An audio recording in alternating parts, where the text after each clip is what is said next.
who, when we are saying Ruto must go, akifika hapo mbele, we will say, this is our president and this is who we want. But we're not there. This thing was really organic. We just started by fighting for our accountability. So right now, as I give the mic to Patrick, and as I echo the sentiments of my council, IEBC is you can't go to, I don't know, AU to sort out the issue. You can't go to your neighbor ukipigana na bibi yako mata zako za bedroom ambia ati wewe kuja hapa ndani ya bedroom yangu nataka unianze. No, we need to sort our issues as a country. And I'm so concerned when people start voicing and saying we should go to other places. No, we will deal with this country of ours with the systems in place. That's why we are sanitizing. We want these things to work. So we have no option of going to AU. I don't know, the interim, no. If we had maybe 3 people there, it would be right. It would be, our voice would be strong. But right now, even though we're making noise, we're literally commissionless, which is very sad, legally speaking. And I think with that, I'll give the mic to Patrick, so you can voice out your next concerns. And if you're an advocate, please DM me so that I add you as a speaker. Yeah, you give your 2 cents and educate the masses. Thank you, Diana. Good morning, Kimozi, Diana, Eric, and to the patriots who have joined on this particular space. So my name is Patrick Lavins, or PLO, an advocate by profession.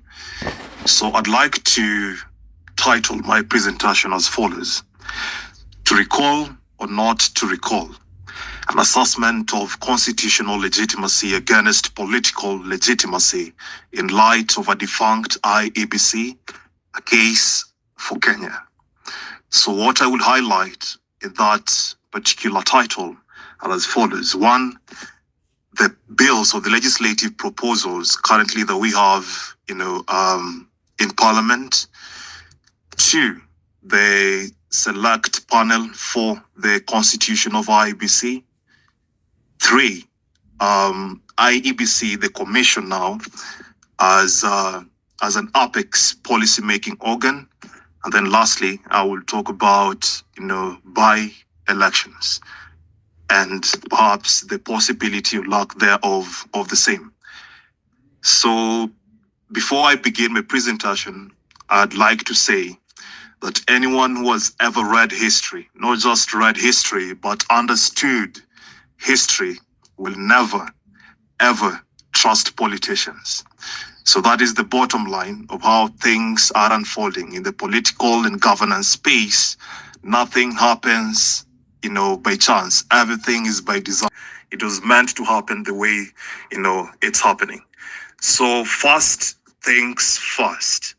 For the bills currently before, Parliament, we have 4 bills. 1 is the independent, 3 bills actually. 1 is the Independent Electoral and Boundaries Commission Amendment Bill, the National Assembly Bill number 50 of 2023. So this bill was sponsored by Mwangi Kiunjuri. You know him very well. And it was read the first time on 18th of October last year, and it's been pending before Parliament since. The second bill is the IEBC Amendment Bill, National Assembly number 10 of 2024. This bill was sponsored, or is sponsored rather, by the leader of the majority party at the National Assembly and the leader of the minority party at the National Assembly. So this particular bill, sponsored by majority leader and the minority leader was passed on 2nd of May 2024 by the National Assembly. And because of the doctrine of concurrence talks about if a bill is required to be passed by, one in a chamber, could be Senate or the National Assembly, it has and must go through the other, house as well for concurrence purpose. That's what we call the doctrine of concurrence. So the National Assembly passed this particular bill on 2nd of May 2024, and they referred the same bill to Senate for consideration on 7th of May 2024. And I do believe the bill should have moved by now. And then the third and last bill is the Constitution of Kenya Amendment 2023. So actually this is where the rubber meets the road. So this particular bill, the Constitution of Kenya Amendment Bill 2023, it seeks to give the commission, that is the IEBC, CEO, the power to oversee by-elections. Remember, the IEBC commission, the commission here, we're talking about the 7 commissioners. And currently we have none in office because the Wafula Chebukati team or faction left office upon expiry of the 6-year term in January this year. And then we have the Cherera 4 faction who are actually removed from office on a report by a tribunal constituted by the president. So in other words, we have no single commissioners in office.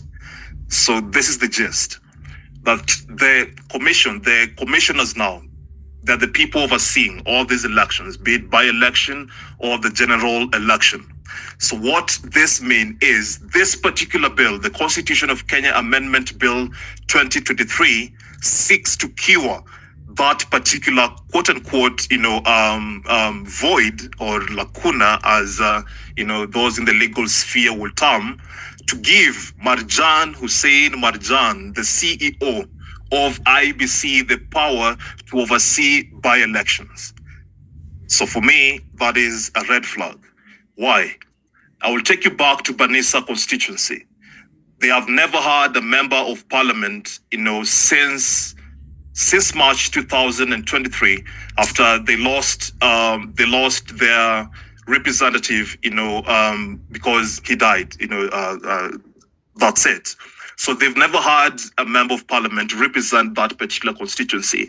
And remember, by-elections are supposed to be done within, 90 days upon the occurrence of that particular vacancy. And what happens is, upon the death of the Banisa MP, his name was Kulo Maalim Hassan, when he died on March 29th, last year, that particular seat has never been replaced. So technically, it is a quagmire, that this Constitution of Kenya Amendment Bill is trying to cure. I'll take you back to the Constitution under Article 97, 4 sub, 4B, which requires that by-elections be held within 90 days upon the occurrence of that particular vacancy. So, in the absence of the commissioners, that is the IEBC commissioners, okay, technically no gazette notice may actually be executed for publication to facilitate, any kind of conduct of a by-election. So this bill now wants to give Hussein Marjan Hussein the power to oversee by-election. And for me, I think that technically shouldn't happen, because the apex policy-making organ of IEBC lies with the commission. So when you perhaps try to remove this particular power through a constitutional amendment bill, it is prone to abuse, because the 7 commissioners have their own code of conduct, have their own SOPs that they work with. Okay, so the principal object of this Constitutional Amendment of Kenya Bill is to ensure the continuance of functions of IEBC as per Section 4, Section 7A, and Section 7B of that particular act. So those are the 3 bills that currently we have, before Parliament. And then I'll take you back to the bill that was assented to by the President. It is the IEBC Amendment Bill, National Assembly Bill number 49 of 2022. So this bill was assented to by the President on 23rd of January last year. So what did this bill tend to, to bring on board? So what they did in this particular bill, they made an amendment to the first, schedule of the IEBC Act of 2011. Okay, so here they required appointment of select committee for vetting potential commissioners. And remember, this bill was again sponsored by the leader of the majority of the National Assembly. So here, the president assented to that particular bill. Okay, he assented to the bill on 23rd of January 2023. And by amending the first, schedule of the IEBC Act of 2011, the following were made to constitute a selection panel. One man, one woman nominated by the PSC, that is the Parliamentary Service Commission. 2, one person nominated by the Public Service Commission. 3, one person nominated by the Political Parties Liaison Committee. And then 1 person nominated by the Law Society of Kenya, and lastly, 2 persons nominated by the Inter-Religious Council of Kenya. Now, this is where, the fuel is added to this particular fire.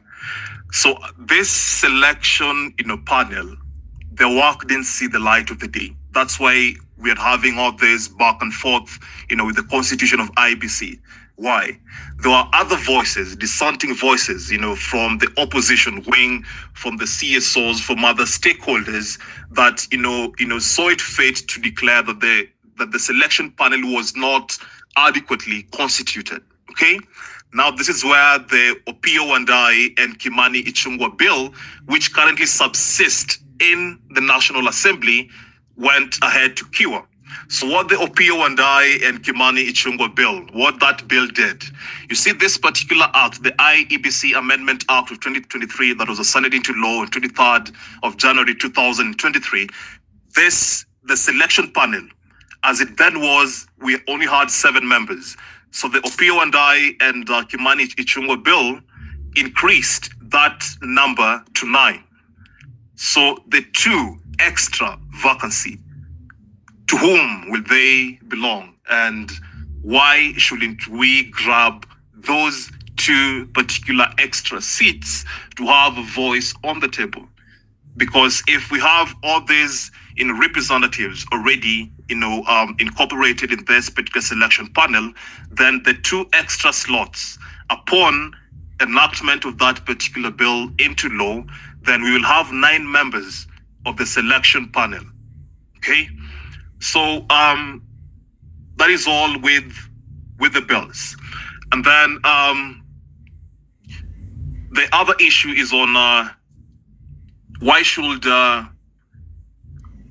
we have perhaps the commissioners not being in office within the stipulated period of time? Like I say, nothing happens by chance. Everything is by design. So the more we drag this, the more we'll have issues, because right now the agitation across the country, people are fed up. I mean, the things that they need to be addressed. All these things, perhaps the first gateway should be constitution of IEBC. So what are we supposed to do? So the advocacy, the lobbying of this particular bill by Opiyo Wandayi and Kimani Ichung'wah, that is where our advocacy and lobbying should begin. Like this bill should be, we are actually in June. July begins tomorrow. So by around mid-August, I think that bill should be law, because the National Assembly is currently on a short recess until 23rd of July. So, of course, we know we still have the Finance Bill 2024 quagmire, and that has to be sought first, because we're still having divergent views on the perhaps implication, whether upon the lapse of the 14 days, that particular bill will still be law, what is going to happen at the Committee of the Whole House with, regard to this particular bill. So I would say that perhaps by mid-August, then that particular bill should be law. So the IEBC Amendment Bill of 2024 was informed by the NADCO report, that session that happened in Bomas. Okay. So political goodwill, is something that is quite vital to unlock a couple of stalemate that we have as a country on matters, governance generally. So if the political goodwill lacks, however much we're trying to voice out all our grievances, all our needs to be addressed by the powers that be, will fall on deaf ears. Okay? So I think what is more pressing is to have the IEBC Amendment Bill of 2024, because in essence, it is meant to just add, flash to the bonds of the IEBC Amendment Act of 2023. But I still insist that the 2 extra slots from 7 to 9 should be occupied by we, the people, because sovereign power belongs to us. And again, some may argue about the constitutionality of parliament, because when the mace was technically withdrawn The mace is the symbol of authority, in parliament. That when the mace was technically withdrawn from the house, then what should suffice is the withdrawal of the power of the delegated power of the people, from the members or their representatives. Because at the end of the day, if it is about a cruel marriage, as we are seeing right now, through all these abductions, through the senseless and reckless killings of our people, through the pilferage of our resources, through the economic genocide perpetrated by the powers that be, then what we can do is to talk about divorce. So it is a cruel marriage, and let's talk about divorce. So if we have this power that we've delegated to all these people, be it in the judiciary, be it in the executive, be it in the legislature, that power can always be taken back. And by the powers being taken back is to find a way to speak for ourselves without any kind of coercion, and that will mean beginning with the legislative framework. So once this bill has been, has been signed into law, okay, and I hope they will give a commencement date to be sooner, perhaps a week, because sometimes they fail deliberately to include commencement date on any bill that has been signed into law for reasons known to them. But right now, if we were to have honest, uncomfortable kind of conversations, then it has to begin by doing things right, okay? So we're doing what is right and not what is easy. If we were to do what is easy, then we will perhaps succumb to the pressure of nominating our people, selectively, perhaps not to speak for us, but just to fill that particular void. If we are doing what is right, it means it's us who have that power. Then let them come to us. Then let them, hear from us as a people, people that perhaps whose bloodshed, were spread across the streets of Nairobi to Eldoret, to Kisumu, to all those places. So those three bills, ladies and gentlemen, those are the key bills that perhaps we should actually, center our voice around, to fight for until they're actually enacted. So I think I've addressed the legislative and legal framework of the implications of what we are dealing with right now. And then if the right of recall is ever to be activated, then like my colleague, my learned colleague Eric, talked about, he talked about at least not before the first 24 months of any existing tenure of a member of parliament. Okay, so the three-judge bench that gave us that particular, landmark decision 6 years ago, what they intended to do is to just try to remove the disproportionate, provisions of the law that will make it hard for we the people, to recall our members of parliament. So right now, if, of course, ICT and elections are one and the same thing. I saw the other day, a website with all these things here. If signatures could be verified, if they make it hard for us to collect signatures physically, then let's find alternative ways to do this. And not more than perhaps 12 months before the expiry of their term, because as you all know, elections are done every second Tuesday of August, every fifth year. So if IEBC, because I don't trust the capability of the IEBC Secretariat to bestow upon Marjan Hussein Marjan or any CEO of IEBC, that heads the Secretariat, the powers that the commission, the 7 members, of IEBC can do, for me, that is an upshot. It doesn't augur well with me because it is prone to abuse. And the reason why, the members are 7 is to have, that odd number is there for a purpose. Because this Constitution Amendment Bill of 2023, rather, what it intends to do is to now take away all those powers that even if we don't have, IEBC commissioners, we have the CEO, the secretary can do. No. There's something called the capacity to handle, any task or any form of work that is on our table. So with that, I think I have addressed what I needed to address. Unless there's any question from you, members of this movement, and patriots, I'd be more than glad to respond to the same. So, if the military take over, for how long do we have to constitute IBC and all new elections?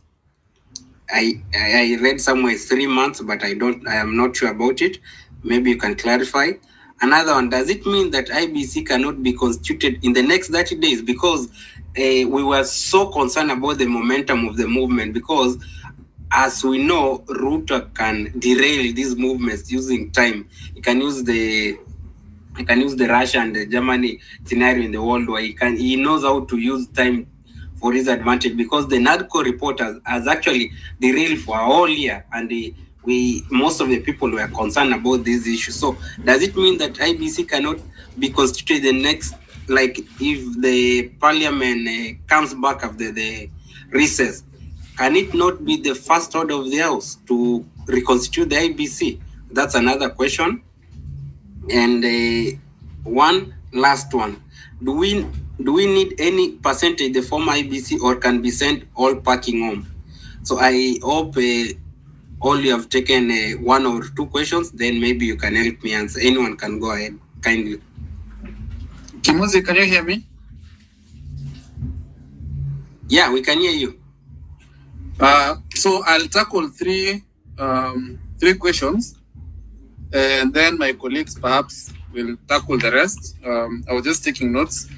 The first question is on review of all the current statutes.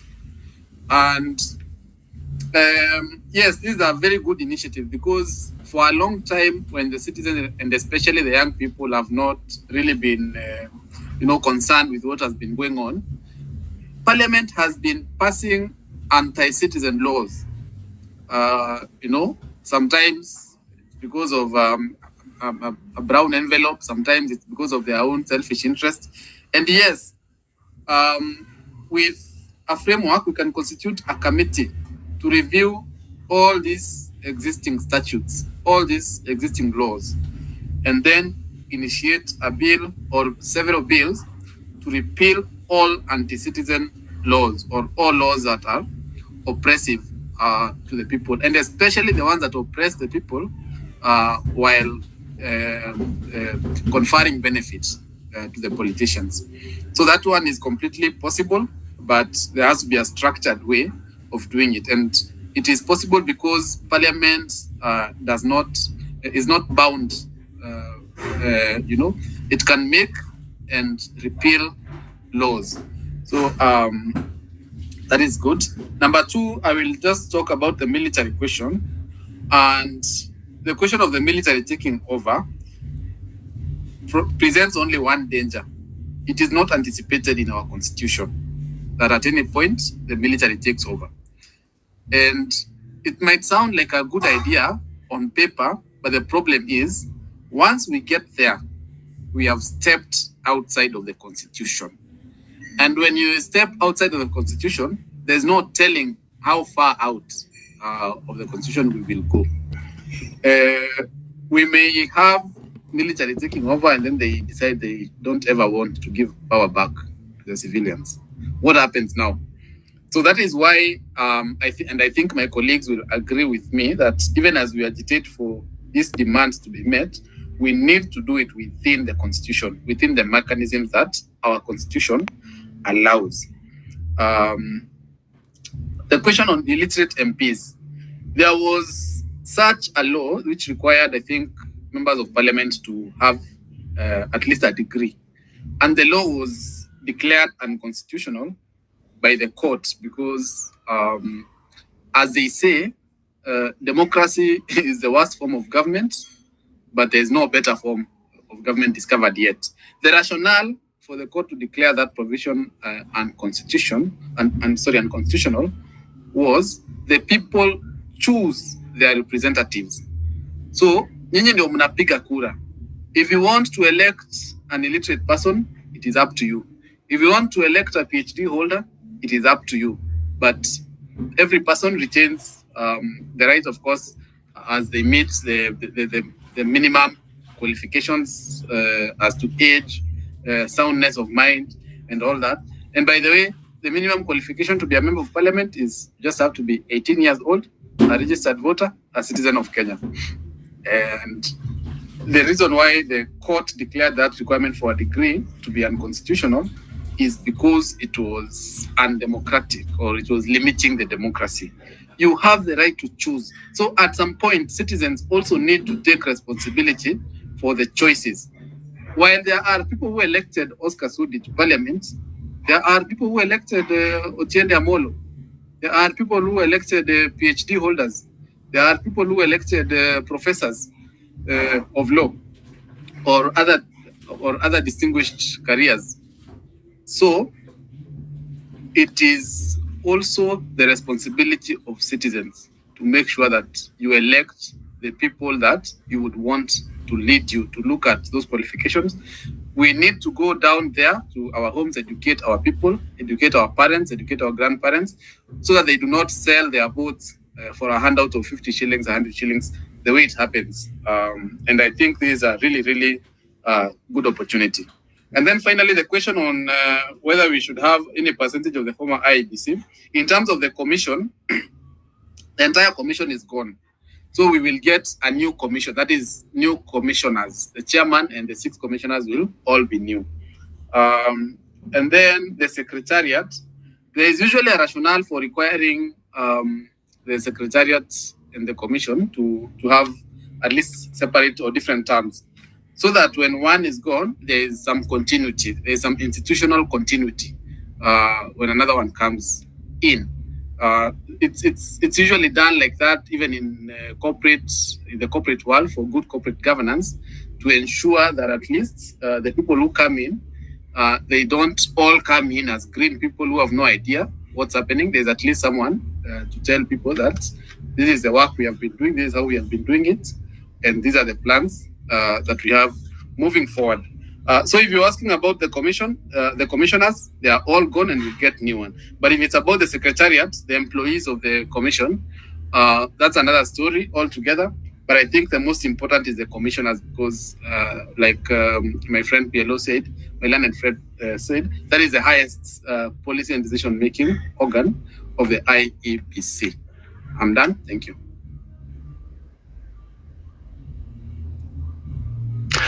Thank you, my learned colleague. So I would just highlight a few issues.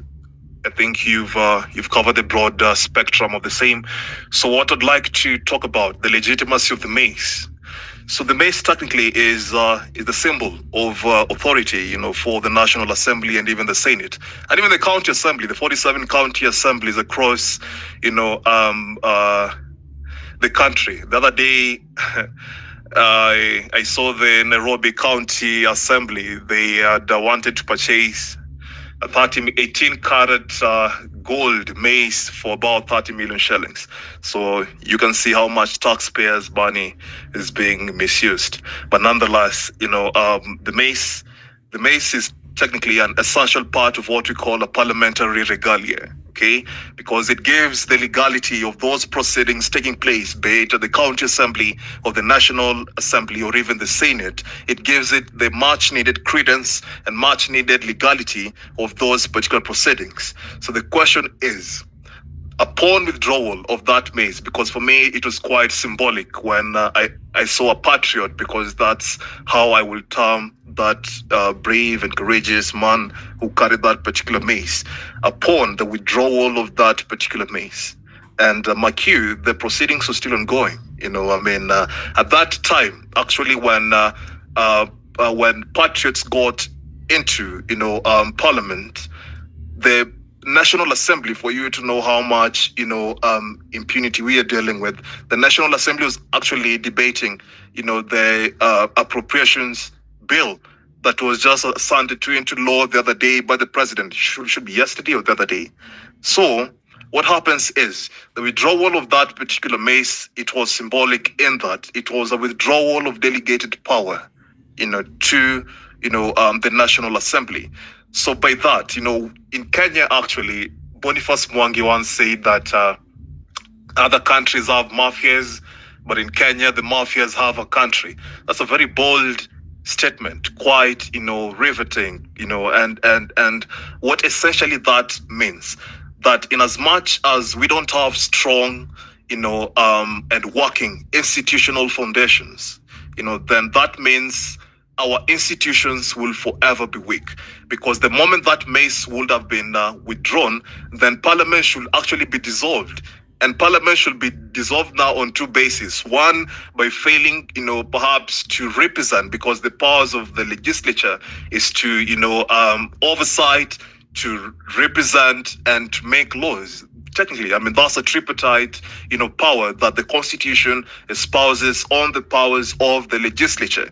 So the moment that mace was withdrawn, then it only means Parliament should technically stand dissolved. And if Parliament cannot be dissolved on that basis by the absence of withdrawal of legitimacy, then the Maraga, the letter by the Chief Justice Emeritus, David Kenani Maraga, God bless his soul. He's one of the most prolific CJIs this country has ever seen.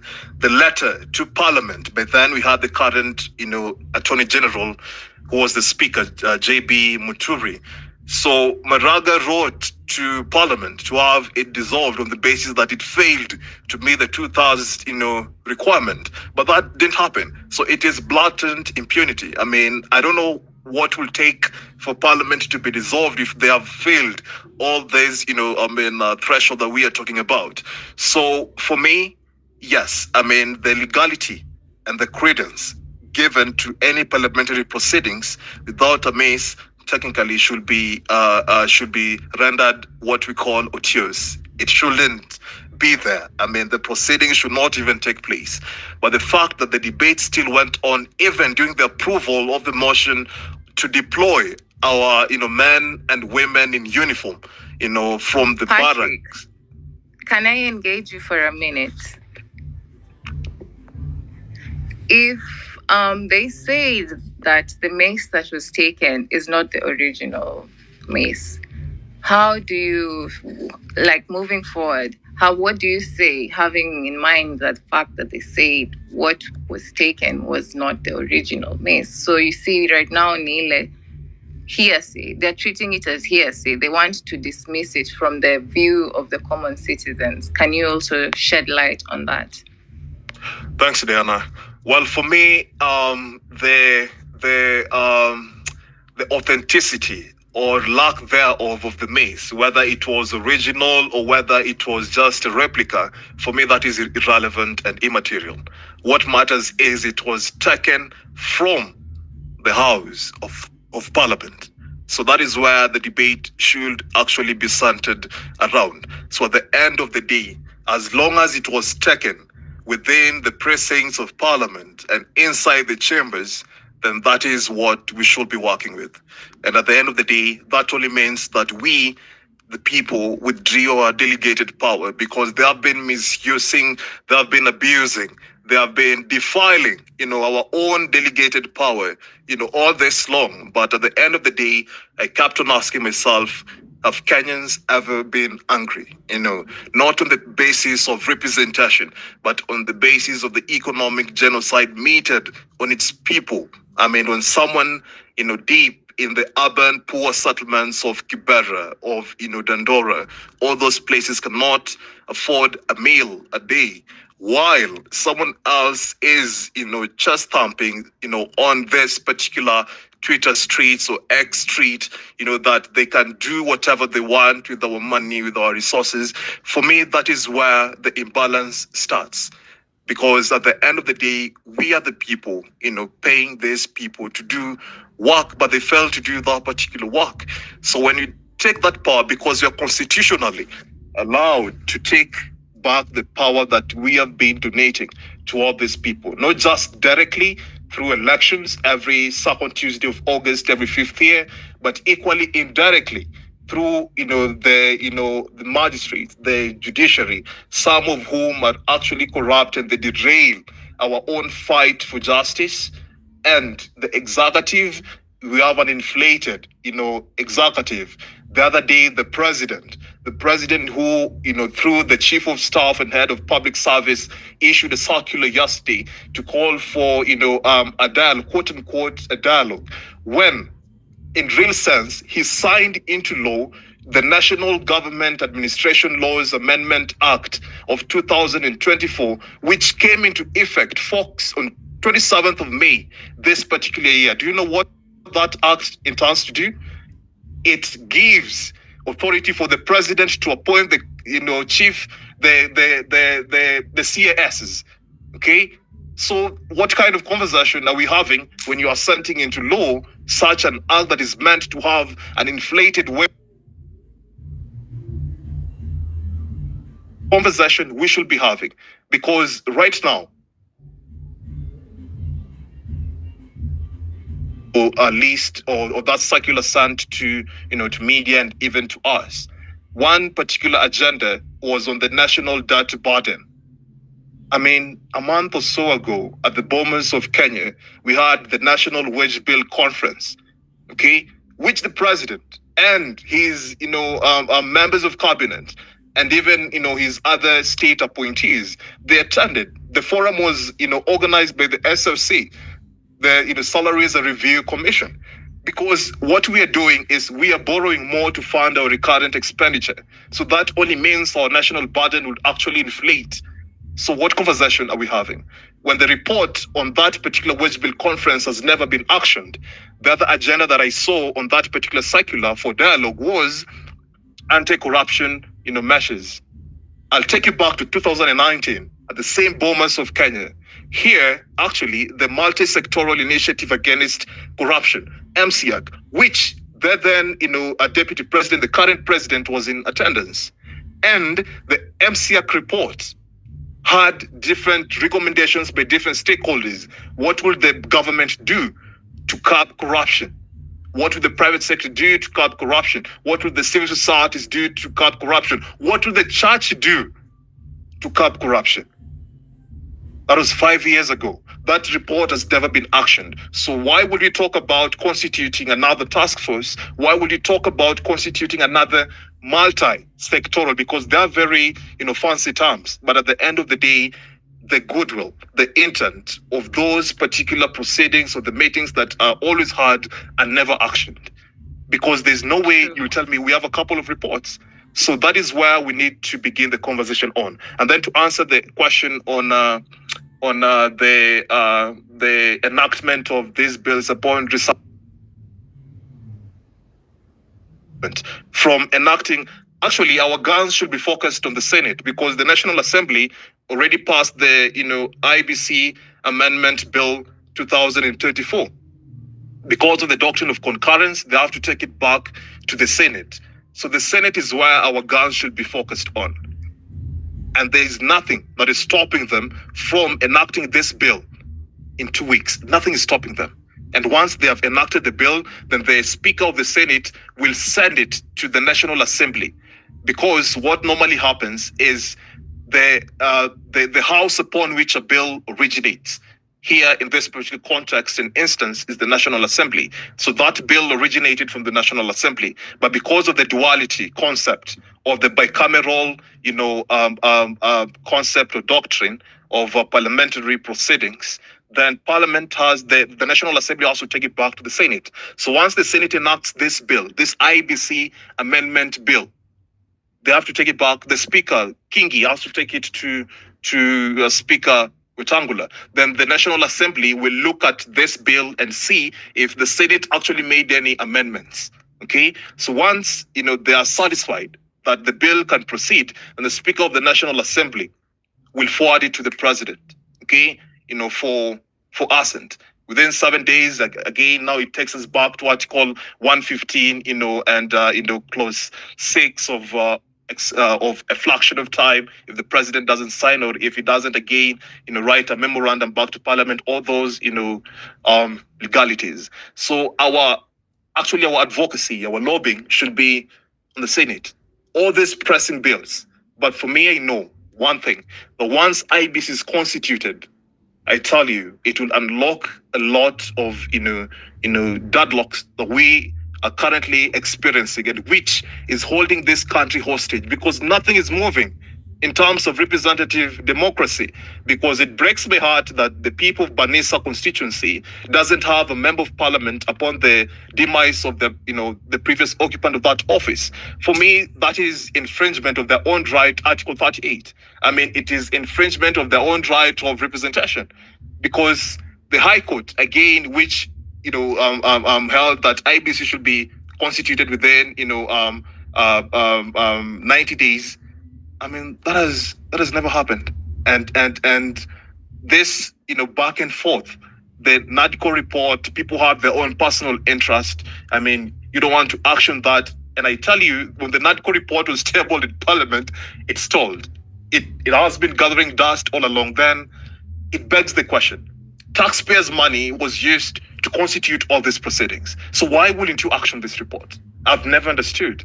So Senate should enact this bill in 2 weeks, actually in a fortnight. Nothing stops the House Business Committee of the Senate to prioritize this particular bill in all its order papers for the next 2 weeks. Nothing is stopping them. And like I said, if you don't have the political goodwill, nothing will ever move, because it is by design why things are happening this way and not by chance. And then as I finish up, we should be focused on a couple of bills, not just the IEBC bills or the Constitution of Kenya Amendment Bill, because we have a couple of bills. The other day, Senate made amendments on the Conflict of Interest Bill 2023.